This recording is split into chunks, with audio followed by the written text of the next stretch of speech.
Today, I'm going to reveal the number one mistake that kills attraction instantly, a mistake I've observed countless times throughout history and in modern social interactions.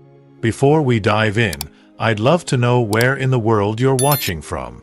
Drop your location in the comments below. And if you find value in understanding the hidden psychology behind attraction and power dynamics, consider hitting the like button and subscribing to the channel. This helps spread these ideas to others who might benefit. What we find attractive in others often operates beneath our conscious awareness. We think we're making rational choices about who we're drawn to, but powerful psychological forces are at work. Throughout my research on seduction and power, I've discovered that one mistake stands above all others in instantly destroying attraction. This mistake is not what most people think. It's not about physical appearance, wealth, or status, though these factors play their role. The fatal error is much more subtle, yet devastating in its impact. It's a psychological trap that many fall into without realizing it, and it undermines the very foundation of desire. In the following chapters, we'll explore this critical error in depth, looking at historical examples, psychological research, and practical strategies to avoid it. You'll learn not only what kills attraction but also how to cultivate the opposite quality, one that naturally draws others toward you like a magnetic force. Are you ready to discover what this fatal mistake is? Let's begin our journey into the psychology of attraction and power. The number one mistake that kills attraction instantly is neediness. This fundamental truth stands at the center of all human desire. When you project neediness, a desperate desire for approval, validation, or attention, you trigger a powerful, instinctive revulsion in others. Throughout history, the most attractive figures have embodied the opposite quality: self-sufficiency. From Cleopatra to Casanova, from Marilyn Monroe to modern charismatic leaders, those who captivate others operate from a position of inner security and abundance. Consider this historical pattern. Whenever a king or queen appeared desperate for the adoration of their subjects, their power diminished. When a lover seemed too eager to please, their partner's interest waned. This is not accidental. It's deeply rooted in our evolutionary psychology. Neediness signals dependence and weakness. It communicates that you value yourself less than the person you desire. Humans are naturally drawn to value, to strength, to those who appear complete without external validation. This is why the desperate friend who constantly seeks reassurance gradually repels even those who once cared deeply. In my studies of power dynamics across centuries, I've observed that people are attracted to what they cannot fully possess. Once something or someone becomes too available, too eager, too certain, the mystery evaporates. And with it goes desire. Look at the most seductive characters in literature and film. They maintain an element of unpredictability, a sense that they could walk away at any moment. This creates tension and interest. The needy character, by contrast, broadcasts that they have nowhere else to go, nothing else to offer. Remember this fundamental law: attraction flows toward those who are their own centers of gravity, not satellites desperately orbiting others. In the next chapter, we'll examine how neediness manifests in modern interactions, often in ways people don't recognize in themselves. Neediness wears many disguises, and the first step to eliminating this attraction killer is recognizing its subtle manifestations in your own behavior. Most people deny their neediness while unconsciously broadcasting it through numerous small signals. The constant checker. Do you compulsively look at your phone for responses? When you send a message, does anxiety build until you receive a reply? This behavior reflects an attachment to external validation rather than internal security. The over-explainer. When someone questions you, do you launch into extensive justifications? This signals that you fear disapproval and lack confidence in your positions. The powerful person states their view simply, without defensive elaboration. The approval seeker. Do you adjust your opinions based on the room you're in? Do you hesitate to express contrary views? This communicates that you value acceptance over authenticity, a fundamental form of neediness. The excessive giver. Do you offer too much too soon? Premature generosity often stems not from genuine abundance but from a desire to create obligation or secure affection. True power comes from measured giving that leaves others wanting more. The availability signaler. Are you always free when someone wants to see you? Do you drop everything for new relationships? This broadcasts that your time has little value and your life lacks fulfilling purpose beyond seeking connection. The early revealer. Do you share your deepest feelings and vulnerabilities too quickly? While authenticity matters, premature emotional disclosure often stems from a desperate attempt to force intimacy rather than allowing it to develop naturally. Listen carefully. I'm not advocating game playing or manipulation. I'm describing a fundamental truth about human psychology. When you operate from genuine self-sufficiency, you don't need to fake unavailability or create artificial scarcity. You naturally become more attractive because your sense of worth comes from within. Our aversion to neediness and attraction to self-sufficiency isn't arbitrary. It's encoded in our evolutionary psychology. Throughout human history, survival and reproduction have depended on selecting partners who bring strength and resources to an alliance, not those who drain them. Consider our ancestors living in harsh conditions where weakness could threaten group survival. They developed finely tuned instincts for detecting value in potential mates and allies. Those who exhibited neediness signaled potential liability, individuals who would take more than they contributed. Over thousands of generations, we inherited these instinctive reactions. This explains why neediness triggers such a visceral response. It's not a cultural construct but a biological warning system alerting us to a potentially disadvantageous connection. When someone appears desperate for our approval or attention, our subconscious interprets this as, this person sees themselves as lower value. Perhaps they know something about themselves that I've missed. Conversely, when someone appears complete within themselves, we wonder what internal resources they possess. This curiosity creates attraction. We're drawn to investigate what makes this self-contained person special. Perhaps they have qualities or assets we lack, making them valuable potential partners or allies. From a reproductive standpoint, neediness suggests poor genetic fitness. Throughout evolutionary history, individuals displaying confidence and emotional self-regulation were more likely to succeed in complex social groups, acquire resources, and protect offspring. These traits became markers of desirable genetic material. This isn't merely theoretical. Research in modern psychology confirms these patterns. Studies consistently show that excessive reassurance-seeking behavior correlates with rejection in relationships. People universally rank confidence and emotional stability among the most attractive qualities in potential partners across cultures. Understanding this evolutionary basis helps us approach attraction pragmatically rather than taking rejection personally. When someone withdraws from neediness, they're responding to deep-seated instincts beyond conscious control. No historical figure better illustrates the power of rejecting neediness than Cleopatra, Egypt's last pharaoh. Her legendary allure had little to do with conventional beauty. Contemporary accounts suggest she was not exceptionally beautiful by the standards of her time. What made her irresistible was her absolute rejection of neediness and mastery of self-sufficiency.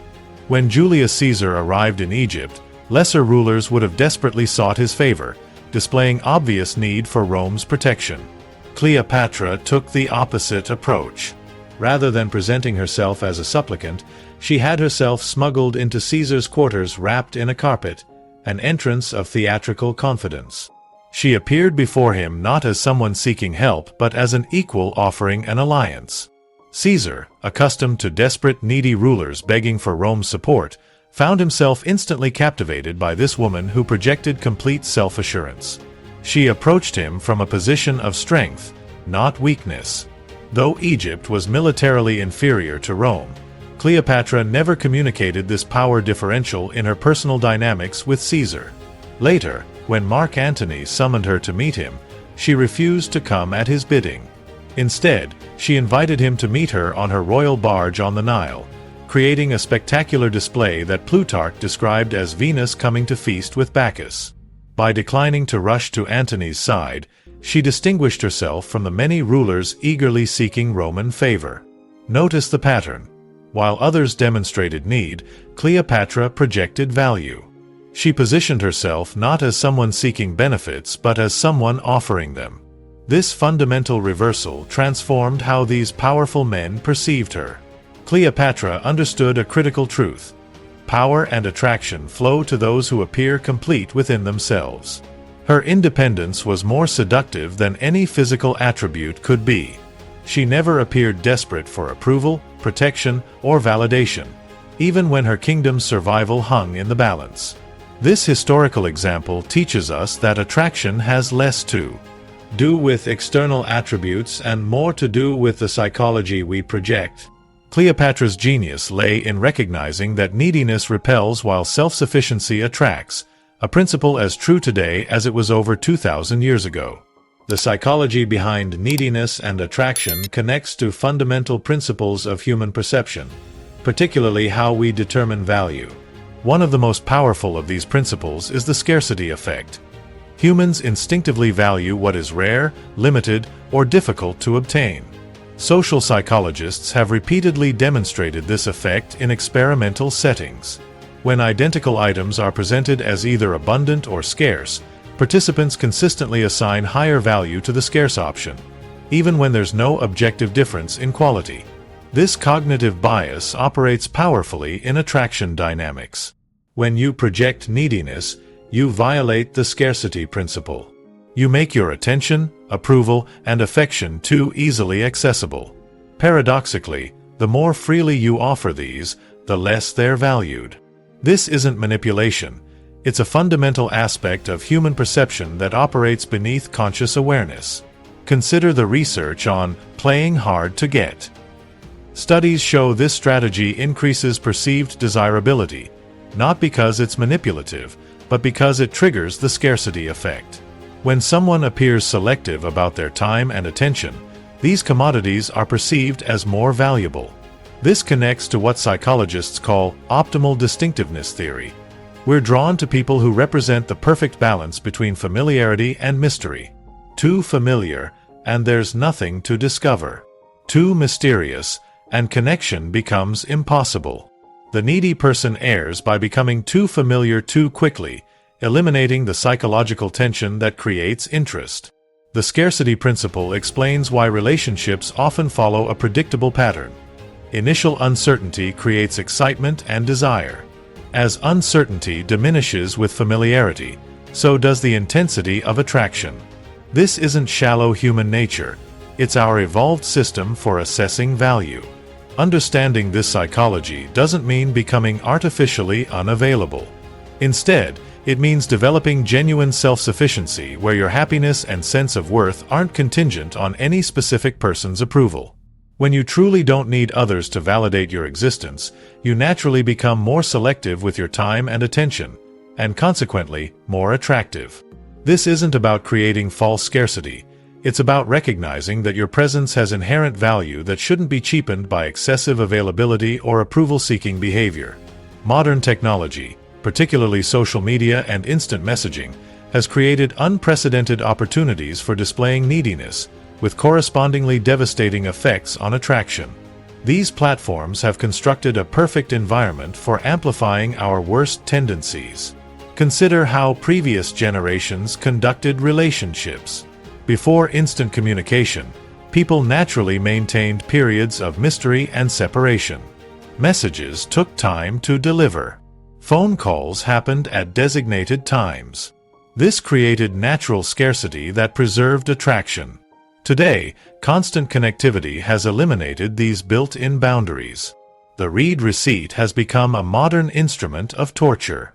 When someone sees you viewed their message but haven't responded, anxiety builds. The compulsion to check whether someone has seen your message, how quickly they've responded, and with what level of enthusiasm has created new forms of neediness unknown to previous generations. Social media compounds this problem by creating public measures of approval. When you post seeking validation through likes and comments, you broadcast neediness to dozens or hundreds of people simultaneously. The anxious checking of notifications has become a visible sign of dependence on external validation. Dating apps have similarly transformed relationship formation. The endless array of options creates a paradoxical effect. Instead of feeling empowered by choice, many feel increasingly desperate for validation from their matches. Each swipe becomes a moment of potential rejection, amplifying insecurity. Notice how this technological environment creates perfect conditions for neediness.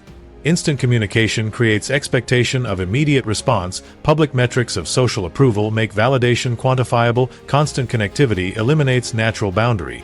The illusion of infinite options creates fear of missing out. This doesn't mean technology is inherently harmful to attraction. Rather, it means we must be more conscious than ever about how we engage with these platforms. The most attractive people in the digital age are those who maintain healthy boundaries with technology, who don't appear constantly available, desperately seeking likes, or anxiously awaiting responses. The solution isn't technological abstinence but technological mastery. Use these platforms intentionally rather than compulsively. Remember that healthy attraction requires some mystery, some space between contact, some scarcity of access to your attention and validation. Eliminating neediness requires more than behavioral adjustments. It demands a fundamental shift in how you derive value and meaning. True attraction comes not from tactical changes but from authentic transformation of your relationship with yourself. First, identify your validation triggers, the specific situations where you seek external approval most intensely. Is it romantic rejection? Professional criticism? Social exclusion? These trigger points reveal where your sense of self remains contingent on others' perceptions. Next, begin the practice of self-validation. When you accomplish something meaningful, don't wait for others to acknowledge it. Recognize your own achievement. When you have an opinion, don't seek consensus before believing it. This internal validation muscle strengthens with consistent exercise. Develop what philosophers call rational self-interest, a clear understanding of your own values, boundaries, and priorities. When you know precisely what you want and why you want it, others' approval becomes less necessary. You operate from internal guidance rather than external validation. Build genuine competence in areas you value. Nothing creates authentic confidence like earned mastery. Whether in professional skills, creative pursuits, or relationship capabilities, developing real expertise generates self-sufficiency that can't be faked. People sense the difference between hollow confidence and earned competence. Practice selective investment, giving your time, attention, and affection only where genuinely warranted. This isn't about becoming cold or unavailable, but about being discerning. When you invest selectively, each investment carries greater weight and meaning. Cultivate meaningful interests independent of others' participation or approval. The person with passionate pursuits that don't require external validation naturally projects self-sufficiency. These interests provide fulfillment that doesn't depend on others' responses or recognition. Remember, self-sufficiency isn't selfishness. It's the foundation for genuine connection. Only when you're complete within yourself can you offer others connection without desperate need or hidden agenda. The paradox is that becoming less needy of relationships actually makes you more capable of forming healthy ones. This transformation isn't achieved overnight. It's a practice, a continuous realignment of your relationship with yourself and others. As you progress, you'll notice not just increased attraction from others, but a more stable sense of inner worth regardless of external responses. The principle of self-sufficiency operates differently across various life domains. Understanding these contextual applications helps you adapt this powerful concept to specific situations without appearing disconnected or aloof. In romantic relationships, self-sufficiency means maintaining your identity, interests, and social connections separate from your partner. The most attractive partners are those who continue personal growth independently while sharing their evolving selves within the relationship. Notice how the most troubled relationships often involve two people who've abandoned individual identity to merge completely, creating a suffocating dynamic of mutual neediness. Professionally, Self-sufficiency manifests as quiet confidence in your capabilities without constant need for reassurance or recognition.